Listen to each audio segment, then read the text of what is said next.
Hola mis babies, ¿cómo estáis? Espero que estéis todos súper bien. Yo estoy muy feliz de teneros un día más aquí conmigo. Bueno chicos, el caso que os traigo hoy es tan fuerte. O sea, es un caso que lo descubrí gracias a Mimi XXL en su podcast, en Mimicidios, en la temporada 1, por cierto. Flipé, incluso le escribí en plan, tía, que es que este caso es brutal. O sea, es muy fuerte porque ya sabéis que a mí los plot twists es una cosa que me encanta en los casos. Y es que este es tan fuerte, yo creo que os va a gustar. Probablemente muchos de vosotros ya conozcáis este caso justamente por Mimi, pero bueno, que me apetecía traerlo porque es que es tan fuerte. Pero bueno, no os voy a adelantar nada porque ya os he dicho que vais a flipar bastante, así que ir disfrutando de la narración. Pero eso sí, os quería contar una cosita, y es que estoy pasando últimamente por un momento un poco complicado. No estoy muy bien últimamente, estoy un poquito pachuchi, digo anímicamente, pero bueno, pasará, no pasa nada. O sea, no hay drama, no estoy contando un drama, simplemente pues es un momento, pues como quien está resfriado, pues estoy un poquito regu. Y lo digo porque esta semana justamente me está costando un poquito todo. El vídeo del jueves no me gusta, no me ha gustado cómo me ha quedado ni nada, pero os lo voy a subir igual.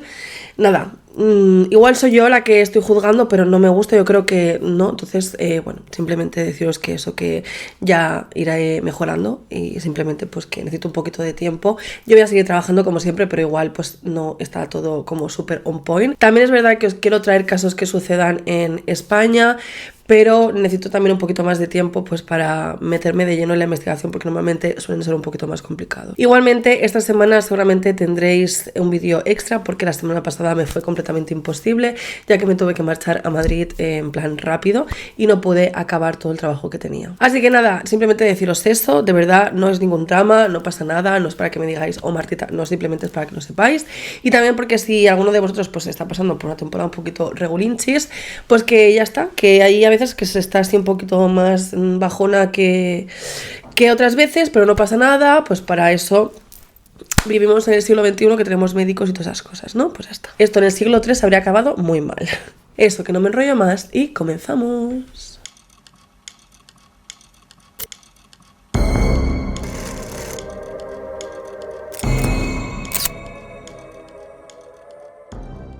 Bien chicos, este caso comienza con una amistad adolescente, de esas amistades tan intensas que lo vives todo muchísimo, que piensas que va a ser esa amiga para el resto de tu vida y solo existe esa persona.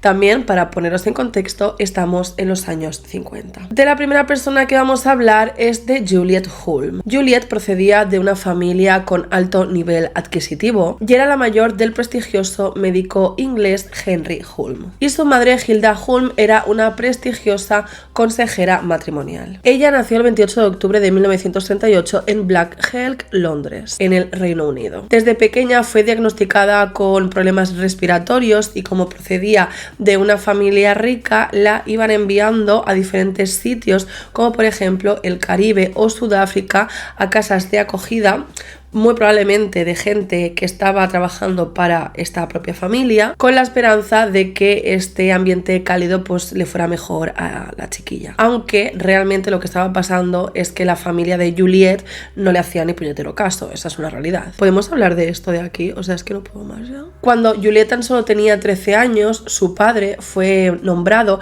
rector de la Universidad de Canterbury. Y esto está nada más y nada menos que en Christchurch, que está en Nueva Zelanda. Para mí, o sea, mi epítome, o sea, yo cuando llegue a el pic de mi carrera es cuando vaya a Nueva Zelanda. O sea, me muero, me moriré, o sea, iré ahí y hasta luego. Y fue entonces pues cuando toda la familia, incluido el hermano pequeño de Juliet, quien era Jonathan, que tenía 5 años menos que ella, se instalaron en esta ciudad. Esto a Juliet le hizo súper feliz, porque por fin estaba toda la familia unida. Tenéis que tener en cuenta que hasta ahora Juliet había estado viajando por todo el mundo, pues a diferentes destinos más cálidos, para sus problemas respiratorios. Y estar con toda la familia reunida a ella la hacía muy feliz porque se sentía como parte de la familia por fin. Pero como os he dicho al principio de esta historia, este caso va de una amistad y la otra parte de la amistad es en este caso Pauline Parker. Pauline Parker nació en 1938 en la localidad neozelandesa de Christchurch, la ciudad a la cual se había mudado Juliet, la otra chica de la que os estaba hablando hace un momento. Pero en el caso de Pauline, sus padres no eran ricos, no tenían tanto dinero, sino que eran pequeños empresarios. Resulta que su padrastro, quien era Heber Ripper,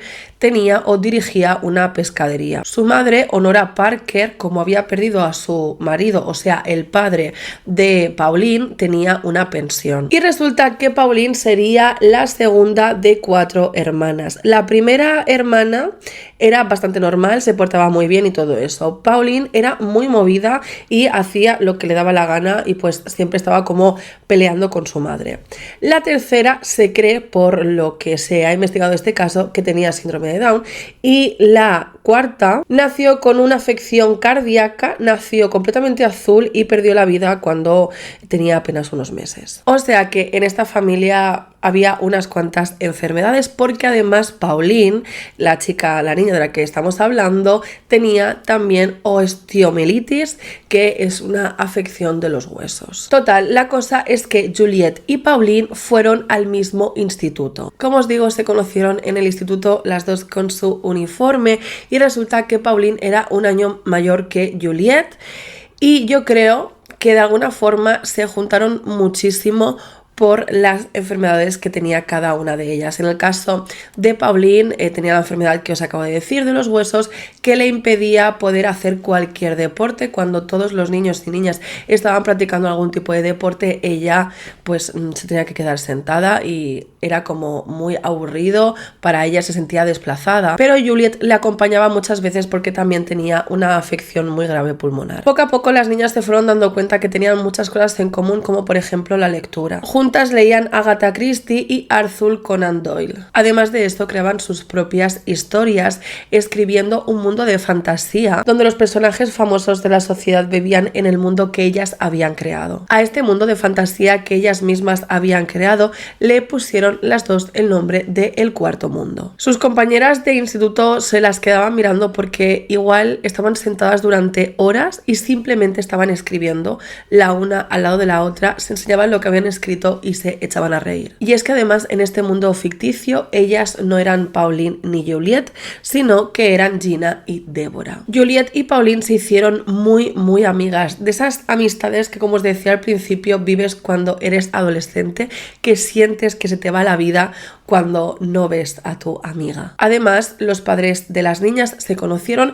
y muchas veces una pasaba el día en casa de la otra y viceversa. En 1953 los padres de Juliet se fueron a pasar una temporada a Inglaterra. Ellos al fin y al cabo tenían un montón de negocios ahí y tenían que ir frecuentemente. Y pues mientras tanto Juliet pasaría los días en casa de Pauline. Sin embargo, en esa etapa, cuando estaba en casa de Pauline, Juliet comenzó a encontrarse cada vez peor, tenía fiebres más altas y le costaba respirar y tuvo que ser ingresada en el hospital por tener tuberculosis. Pauline por algunos momentos pensó que iba a perder a su gran amiga porque realmente Juliet estaba muy enferma. Estuvo 4 meses ingresada en el sanatorio y en esos 4 meses Pauline no se separó de ella ni un solo momento. No se separó de ella ni un solo momento, pero es que además en varias ocasiones dijo que sería maravilloso estar tan enferma como su amiga. Esto lo sabemos no solamente porque lo decía, sino también porque lo escribía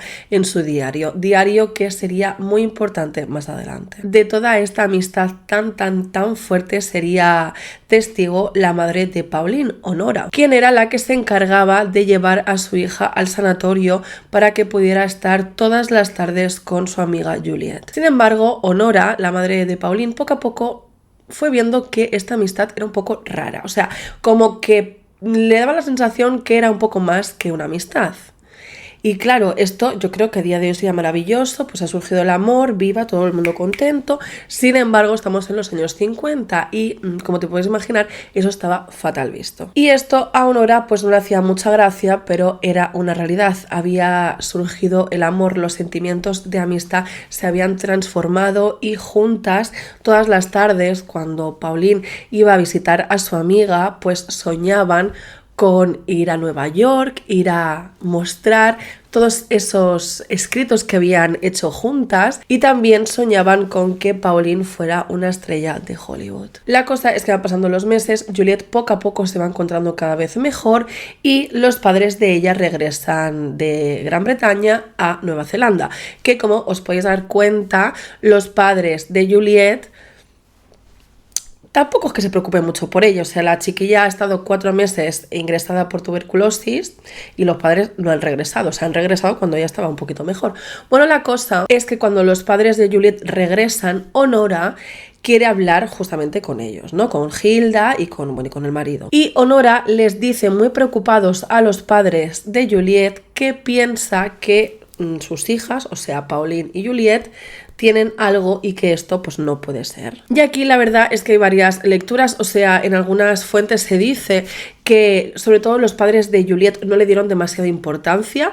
Yo no creo que le dieran importancia, o sea, creo que sí que le dieron importancia, pero que en general, o sea, ellos pasaban de su hija, realmente. Pero ¿qué pasa? Que cuando llegó 1955, este problemilla de que las niñas tuvieran un rollete resultó ser una tontería comparado con la hecatombe que estaba por venir. Y es que todo esto comenzaría cuando desde la rectoría de la Universidad de Canterbury le dirían a Henry Hulme, o sea, el padre de Juliette, que se le acababa el puesto y que el año que viene ya no estaría trabajando en Nueva Zelanda, que se tenía que buscar la vida. Pero es que resulta que en ese momento sale a la luz que la madre de Juliette, Hilda, llevaba mucho tiempo teniendo un amante. Y este amante era Walter Perry, quien era un ingeniero al parecer muy carismático. Y no solo esto, sino que había sido la propia Juliette quien había pillado a su madre en la cama con este señor. Ella se había callado y había utilizado el chantaje con su madre, ¿no?, para sacar beneficios, de los cuales os voy a hablar más adelante. Bueno, ahora, pero que finalmente esto salió a la luz. O sea, finalmente todo el mundo, estamos hablando de los años 50, quiero decir, esto no es como que, no, mira, que la vecina del quinto tiene un amante. No, o sea, al final, los años 50, y más en una familia de clase alta que tienen dineritos, es muy importante pues lo que piensan de ella, ¿no?, la sociedad.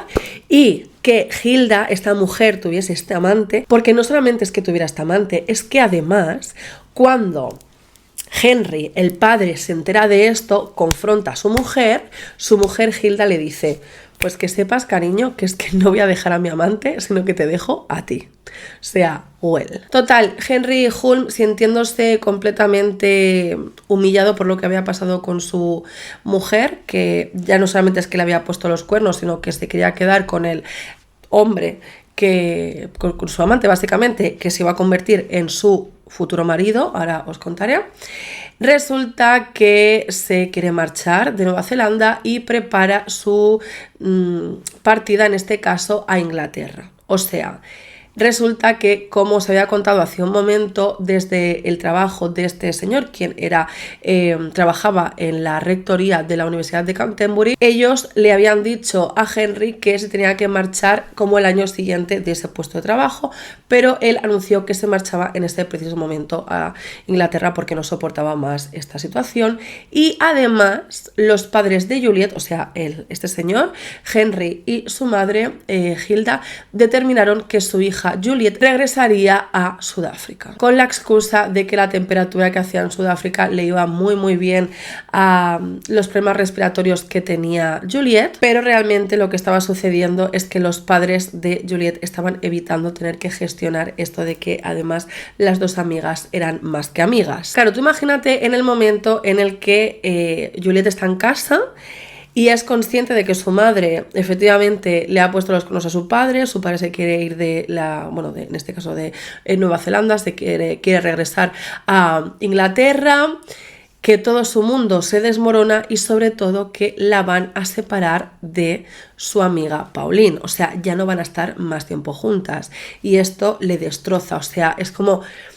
Ya hemos hablado, ¿no?, de la intensidad que se vive en la adolescencia, pues imagínate que ahora como que todo lo que has construido se derrumba y una vez más ella ya dejará de estar en familia. Ella lo que echaba de menos era pues estar en familia todos juntos porque siempre la habían enviado fuera, siempre había estado fuera, viviendo en otros países por la cosa de su respiración y todo esto, y otra vez volvía a quedarse, por así decirlo, sin familia. Claro, en el momento en el que Juliet le cuenta esto a su amiga Pauline, Pauline le dice, no, o sea, me da igual lo que pase, yo me voy a Sudáfrica contigo. No solo eso, sino que en junio de 1954 los padres de Juliet acabaron diciendo que la muchacha, que la niña, se marcharía a Sudáfrica el 3 de julio. O sea que les quedaba muy poco tiempo juntas. Entonces las dos amigas estaban desesperadas, comenzaron a llorar a sus padres por separado, por favor,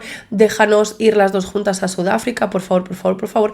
Y en un principio los padres de Juliet sí que permitían, no había ningún problema. Ellos tenían suficiente dinero como para llevar a las dos hijas a Sudáfrica. Se quedaban más tranquilos además, ¿no?, que tenía una amiguita ahí, no pensaban tampoco demasiado en esto de que las niñas podían ser novias, nada de eso, y pues les parecía bien. También se piensa que Juliet utilizaba un poquito el chantaje, porque si os acordáis, os he contado antes que Juliet fue la que pilló a su madre con su amante realmente, y quizás la niña chantajeaba a su madre diciéndole, mamá, déjame que venga conmigo a Sudáfrica, Pauline, porque si no voy a contar más cosas de lo que la gente sabe. Entonces, por un lado, las niñas habían conseguido que sí, que muy probablemente Pauline iría a Sudáfrica, pero el problema, la detractora de todo esto, era Honora, o sea, la madre de Pauline. Honora dijo tajantemente que no, porque esta amistad había sido muy bonita, habían reído, habían cantado, pero ya está, ya se acababa, porque estaban cruzando muchísimos límites y no podía ser. Y es que desde hace ya algunos meses Pauline comenzó a llenar su diario personal de frases con muchísimo odio respecto a su madre, porque desde hacía ya bastantes meses, como os he contado, Honora empezaba a darse cuenta de que las amigas eran más que amigas.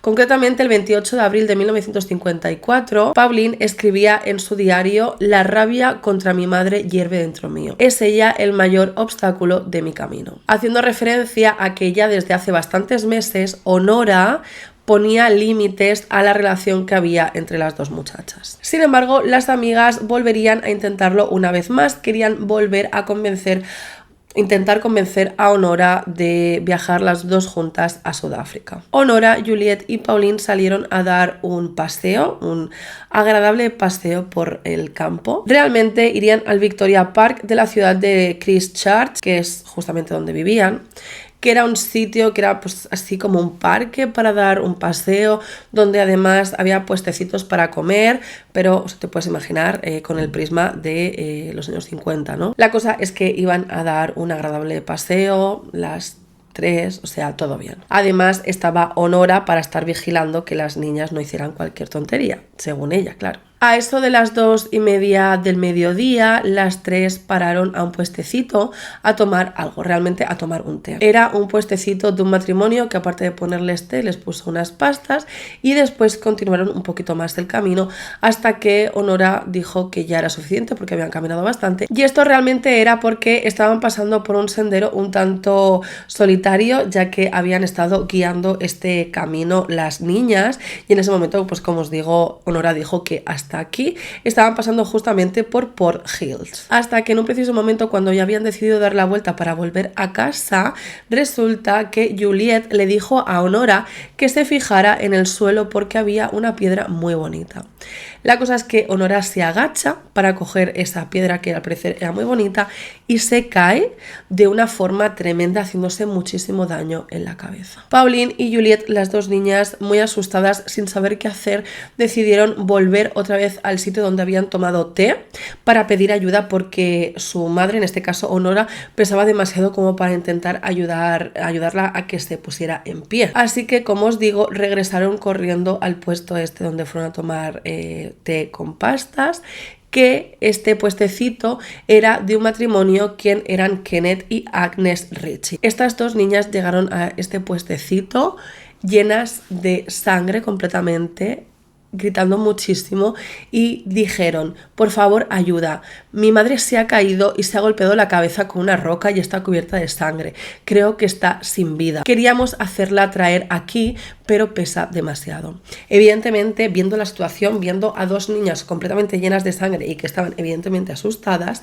Kenneth, el marido de Agnes, quienes tenían este puestecito de té en el parque, va corriendo hacia donde supuestamente está Honora para intentar salvarla o para ver qué es lo que ha pasado. En un principio este señor se pensaba evidentemente pues que Honora se había caído, se había hecho daño, pero cuando llega se da cuenta que la cabeza de Honora está aplastada, literalmente aplastada. O sea, eso no ha podido ser una caída. Y en este preciso momento se dan cuenta de que algo muy raro está pasando.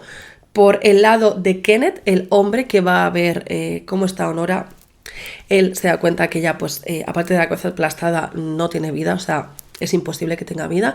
Y por parte de Agnes, la señora del puestecito mete a las dos niñas dentro de pues, su puestecito de donde da té y todas esas cosas. Dice a las niñas: lavaros las manos, estáis bien, o sea, necesitáis algo. Y mientras las niñas están lavando las manos, escucha que ellas se están riendo de una forma un tanto histérica. Kenneth entonces regresó corriendo, como te puedes imaginar, estaba muy alterado y llamó a las autoridades, quienes llegaron enseguida para poder ver pues la escena donde estaba Honora. Y cuando llegó la policía, evidentemente se dieron cuenta que eso no podía haber sido una caída, o sea, era completamente imposible. La frente de Agnes estaba aplastada, aparte que tenía varios golpes evidentes por la parte de la boca y el cuello, o sea, como que eso no había sido un golpe, sino que había sido varios.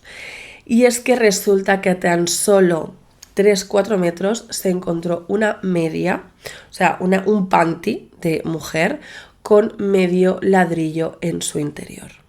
O sea, alguien había metido ese ladrillo dentro de esa media y había sido con esto, con lo que le habían dado a Honora en la cabeza, porque además la media estaba completamente empapada de sangre. El doctor Hulme, o sea, Henry Hulme, quien estaba a punto de irse a Inglaterra, o sea, en un par de días se iba a marchar a Inglaterra, recogió a las dos niñas y se las llevó a su casa, porque, o sea, lo que estaba pasando era como muy grave y querían como tranquilizarla, y les dieron sopa y sobre todo estuvieron tranquilizando a Pauline, que hay que recordar que ella pues había quedado sin madre porque Honora no tenía vida. Sin embargo, ese mismo día a las 8 de la tarde se presentaría en casa de los Hulme la policía para hablar con las niñas. La primera en ser cuestionada por la policía fue la propia Pauline, quien relató que había sido un accidente, y cuando la policía le preguntó por la media con el ladrillo en su interior, ella se mostró sorprendida y dijo: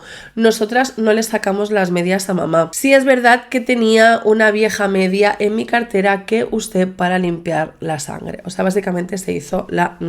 no sé de qué me estás hablando. Cuando fue el turno de Juliet, la madre de Juliet, quien era Hilda, dijo muy firmemente a la policía que era un accidente, que lo que había pasado a las niñas era un accidente y que no iba a dejar que su hija fuera interrogada. Sin embargo, las dos niñas sabían que tarde o temprano la policía se iba a dar cuenta de que efectivamente eso no había sido ningún accidente. Y es que al día siguiente la policía decidió volver a hablar una vez más con las niñas y volvieron a hablar con Pauline, quien era la que parecía hablar más, que por cierto el detective que estaba a cargo de este caso era el detective Brown. La cosa es que volvió a hablar con Pauline y le preguntó quién atacó a Honora, a lo que Pauline respondió, a lo que esta vez Pauline respondió: yo misma. Para este momento la policía todavía estaba flipando por la confesión de Pauline, entonces lo que decidieron hacer fue entrar dentro de su casa, o sea, ir a la casa de los padres de Pauline, que como te puedes imaginar el padre estaba completamente destrozado. Y entonces fue cuando acabaron de darse cuenta de que estaban diciendo, bueno, en este caso Pauline estaba diciendo toda la verdad, porque acabó de dejar claro que esto era cierto los diarios de la joven. Si os acordáis, al principio de esta historia os estaba contando que las dos amigas escribían muchísimo, podían estar juntas sentadas escribiendo, se enseñaban lo que habían escrito y se echaban a reír porque su mundo era ese, la escritura. Y ella había estado mostrando o sacando toda la rabia que tenía contra su madre porque su madre no dejaba que ellas dos pudieran estar juntas. Había escrito cosas como: lo tenemos estudiado cuidadosamente y temblamos ante la idea. Como es natural, nos sentimos un poquito nerviosas, pero el placer de los preparativos es muy grande. Escribió otras cosas como: decidimos usar una piedra dentro de un calcetín, es mejor que un saco de arena. Comentamos el plan hasta el más mínimo detalle. El 21 de junio de 1954 escribía lo siguiente: me siento tan ilusionada como cuando uno prepara una fiesta sorpresa y el feliz acontecimiento se producirá mañana por la tarde. La próxima vez que escriba en el diario, mi madre no tendrá vida. Pero es que espérate, en la mañana de los hechos, Pauline también había escrito en el diario diciendo: me siento muy emocionada, anoche sentí lo que siento las noches antes de Navidad. Al día siguiente la policía lo que hizo fue entrevistar a Juliette porque quedaba saber el grado de implicación que tenía la muchacha. Quedaba claro que Pauline lo había hecho, pero era muy probable que Juliette también estaba ahí implicada. Ella contaría que estaba en el camino dando el paseo que os estaba comentando, pero que estaba ella la primera y que cuando se giró, o sea, escuchó como una conversación y un ruido fuerte, y cuando se giró vio a su amiga Pauline asestando a su madre, que se había quedado como en cuclillas. Le dio pues con este ladrillo que os estoy comentando. Y ni corta ni perezosa, la tía cuenta que en un momento dado le dijo a su amiga Pauline: mira, dame la media que te relevo yo un poco para que no te canses tanto, y así le sigo dando golpes en la cabeza a tu madre, básicamente. Juliette dijo que estaba aterrorizada en un momento porque pensó que una de las dos tenía que perder la vida porque algo así no podía salir a la luz, y que en ese momento se decidió que la que tenía que perecer sería la madre. Y también dejó claro que no era tan fácil como parecía en un primer momento. O sea, hola, el cinismo. Con todo esto que os acabo de contar, entonces las niñas serían juzgadas en agosto en el tribunal. Lo que pasa que del 23 al 28 de agosto pasarían un examen médico para saber si las niñas estaban en sus plenas facultades y si lo que habían hecho era,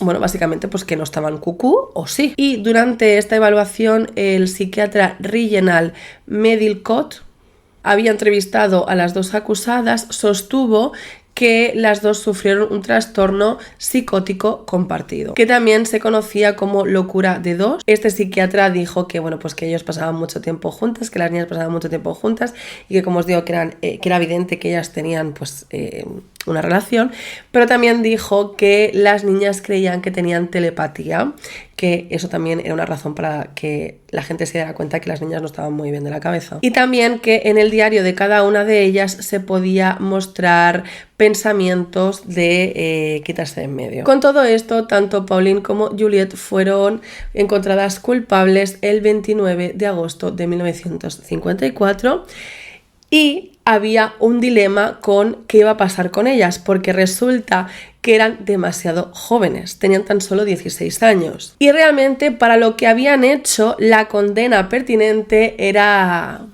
que se les colgara, básicamente. Pero como eran adolescentes, no se podía llevar a cabo esto, y como no había un punto medio, esto lo dice Mimi en su podcast, o sea, no hay punto medio, quiere decir, o te quito de en medio, o en este caso te llevo tan solo 5 años a un reformatorio. Eso sí, cada una estaría en un punto distinto, estarían muy alejadas la una de la otra, y en este punto su amistad se rompería para siempre porque nunca más se volvieron a ver, o al menos eso es lo que se cree. Se les prohibió a cada una de ellas no volverse a ver nunca, ni enviarse cartas, ni absolutamente nada. Y finalmente también se consideró que estaban mentalmente sanas, así que no se les dio ningún tipo de medicación. Eso sí, por la parte de Pauline, quien se considera quien es la autora de todo esto y que al final es su madre la que la habían quitado de en medio, estuvo unos 6 meses en libertad condicional, así que estuvo por la zona hasta 1980, estudió para ser bibliotecaria y después abandonó el país cuando fue totalmente libre. Por la parte de Juliette, ella salió de la cárcel a los 21 años, no tuvo que quedarse con libertad condicional por la zona, o sea, directamente cuando acabó su condena se marchó, abandonó Nueva Zelanda y se fue en un vuelo a Roma para encontrarse con su padre. De allí viajaron a Gran Bretaña y después ella se fue a vivir a Estados Unidos. Un poco más tarde fue a vivir a Canadá, donde trabajó de azafata y como gerente de seguros. Tuvo algunos pretendientes, pero nunca jamás se casó ni tuvo hijos, y en 1968 se unió a la comunidad de los mormones. Finalmente se instaló en Port Marmac, creo que esto está en Escocia, y es donde vive, o sea, es de donde es originalmente el marido de su madre. ¿Os acordáis? Que os he contado, en medio de la historia, que su madre, que Hilda, le puso los cuernos a su padre con un ingeniero apellidado Perry. Bueno, pues este señor, al parecer, era de una isla, perdido de la mano de Dios, de Escocia, que tiene este nombre tan raro que os acabo de decir. O sea, como veis, este matrimonio entre la madre de Juliette y el amante continuó durante muchos años, y finalmente ella regresó ahí y se quedó viviendo en esta isla apartada de la mano de Dios, donde es que ni aparecen los mapas, o sea, es súper pequeña. Y en esta isla de Escocia, además de estar perdida de la mano de Dios, Juliette se cambió el nombre, pero ahora os revelaré el nombre porque es que vais a flipar. Porque primero os voy a contar qué pasó con Pauline, que ella también se cambió el nombre y se puso Hilary Nathan. Ella se hizo devota católica y, como quien había sido su amiga, terminó viviendo en Gran Bretaña. Regentó un establo y dio clases de equitación a niños durante varios años. Hilary Nathan, a.k.a. Pauline, nunca se ha casado, nunca ha tenido hijos, ha pasado toda su vida sola. Y su hobby favorito es la lectura. Pero ¿qué pasa? Que esta historia es muy suculenta, realmente es increíble. 2 amigas que luego parecen ser amantes de 15 años, acaban con la madre de una de ellas porque no les permiten estar juntas. Como te puedes imaginar, Nueva Zelanda en sí se hizo eco de esta noticia y hicieron varias series y películas, pero de estas de televisión, que contaban esta historia. Pero es entonces cuando saltamos a 1994, cuando el director Peter Jackson, conocido como, por ejemplo, por la mejor saga del universo, El Señor de los Anillos, se entera de esta historia y decide hacer una película narrando esta historia y le pondría el nombre de Criaturas Celestiales. Esta película, por cierto, es increíble, o sea, me encanta, es muy fuerte, está muy bien dirigida y la podéis encontrar a día de hoy en Filmin. Se me acaba de apagar el corazón por la tensión de lo que os voy a contar ahora porque es tan fuerte. Bueno,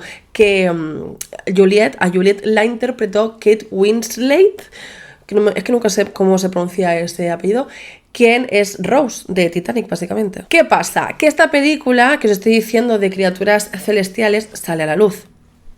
O sea, pues se estrena. ¿Y qué pasa? Que vuelve como a salir a la luz, porque claro, esta película anuncia que está basado en hechos reales, esta historia. Entonces la gente se queda en plan, ¿what? O sea, ¿cómo que está hecho esto basado en hechos reales? ¿Quiénes son las protagonistas de esto? ¿Qué pasa? Que las ratas de internet, imagínate, en 1994 el internet estaba a pedales, pero bueno, la gente se dio cuenta que había un personaje público, sí, bastante público, que su vida encajaba perfecto en la biografía supuestamente de Juliette. Y esta persona se llama Anne Perry. Anne Perry, escritora de éxito de novelas, de thriller y, bueno, básicamente novela negra. O sea, yo me he leído libros de Anne Perry y sí, amigas y amigos, Anne Perry, la escritora, vuelvo a repetir, de novela negra, de thriller y de todo ese tipo de cosas, es efectivamente Juliet. O sea, ¿qué? Sí, tío, o sea, es que es tan fuerte, quiero decir. Os había contado hace un momento que Juliet acaba viviendo en esa isla apartada de la mano de Dios que estaba en Escocia, ¿no? Entonces, si os fijáis, Juliet se puso el nombre de Anne Perry. Y si os acordáis, ¿cómo se llamaba el amante de la madre de Juliet? No me acuerdo el nombre, pero se apellidaba Perry. Él se quedó con el apellido del nuevo marido de su madre, quien era Hilda, por cierto. Entonces se puso Anne Perry. Y efectivamente la gente empezó a llamar a la editorial de libros de Anne Perry a preguntar: ¿usted es Juliet, la que hace muchos años ayudó a acabar con la madre de tu amiga?